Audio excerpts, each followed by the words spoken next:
प्रतिनिधी दिनेश दुखंडे सध्या आपल्यासोबत आहेत। दिनेश, ठाकरे गटाची पहिली यादी जाहीर झाली आहे। होय, शिवसेना युबीटी पक्षाचे नेते आणि खासदार संजय राऊत यांनी लोकसभा निवडणुकीसाठी पक्षाच्या उमेदवारांची अधिकृतपणे घोषणा केली आहे। ट्विटर अकाउंटवर त्यांनी ही यादी दिलेली आहे, ज्यात 17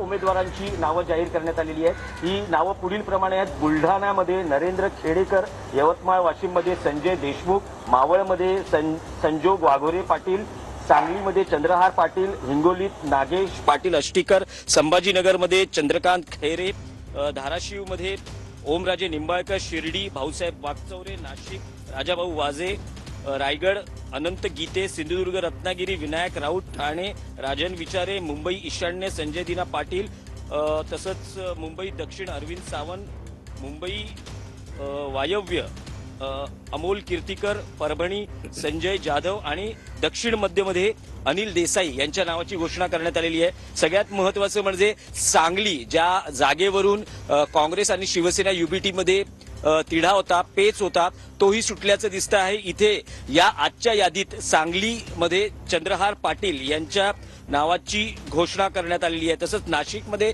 विजय करंजकर यांचं नाव चर्चेत होतं, तिथे माजी आमदार राजाभाऊ वाजे यांना उमेदवारी देण्यात आलेली आहे।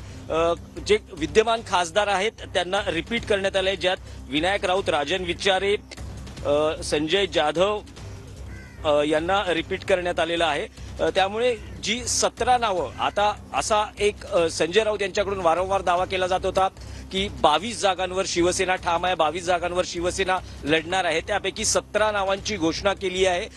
उरलेली जी नावं आहेत त्याचं सस्पेन्स अजूनही शिवसेनेनं कायम ठेवलेलं आहे।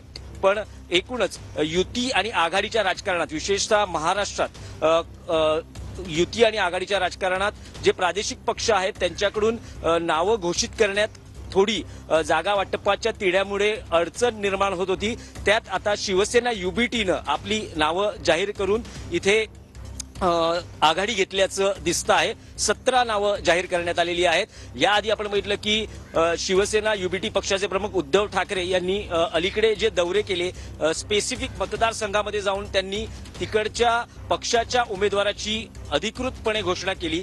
सांगलीच्या जागेचा जो पेच होता त्यात काँग्रेस आग्रही आहे विशाल पाटील यांच्यासाठी, पण शिवसेनेनं विशेषतः उद्धव ठाकरे यांनी सांगलीत मेळावा घेत चंद्रहार पाटील यांची व्यासपीठावर घोषणा केली होती। त्यामुळे आता इथे काँग्रेस काय भूमिका घेतं हेही पाहणं महत्त्वाचं असणार आहे। पण आज शिवसेना युबीटीनं अपेक्षेप्रमाणे संजय राऊत यांनी ज्या पद्धतीने सांगितलं होतं, कालपासून ते म्हणत होते की अधिकृतपणे घोषणा लवकरच केली जाईल। आज तो दिवस होता। बरोबर 9:10 ही यादी जाहीर करण्यात आलेली आहे। सगळ्यात महत्त्वाचं 7 काही मतदारसंघ ठेवलेले आहेत ज्यात अजून घोषणा होणं बाकी आहे। वंचितचा एक मुद्दा आहे, हातकणंगलेचा राजू शेट्टी यांच्या पाठिंब्याचा मुद्दा आहे।